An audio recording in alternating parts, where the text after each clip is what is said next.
100 বছরের নফল নামাজ, 100 বছরের নফল রোজা, আপনি এটার সব আপনার অ্যাকাউন্টে জুমার দিন মাত্র 4টা কাজ করার মাধ্যমে আপনি পেয়ে যাবেন। কোরআন হাদিসে বহু ফজিলতের কথাই বলা আছে।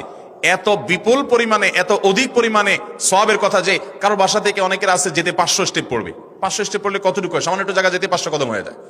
অনেকের বাসা থেকে যদি 500 কদম পড়ে 300 কদম হয়, তো সে এই 500 বছর নফল নামাজ, নফল রোজা, রাত ভর দিন ভর করার সওয়াব, কন্টিনিউয়াসলি করার সওয়াব মাত্র এই মসজিদে গেল আসলো, এই 4টা শর্ত পূরণ করে সেটা সওয়াবটা পেতে পারে। যদি সপ্তাহে 4 জমা হয় তাহলে 4 বার, 500 করে যদি হলো 2000 বছর, এভাবে তার আমল আমাদের সওয়াবের পাহাড় সে জমা করতে পারে শুক্রবারের ছোট্ট আমলটার মাধ্যমে। 1 নম্বর গেছে বেশি বেশি দুরূদ পাঠ করা, 2 নম্বর হলো জুমার দিনে ফজর নামাজ জামাতের সাথে পুরুষরা পড়া, 3 নম্বর হলো সূরা কাহাফ পড়া, তেলাওয়াত করা, আর 4 নম্বর হলো এই 4 শর্ত পূরণ করে মসজিদে আগে আগে গিয়ে সুন্দর করে খুতবা শুনে চলে আসা। কোনো কথাবার্তা, খুতবা চলাকালীন সময় কোনো কথাবার্তা, অনর্থক কাজ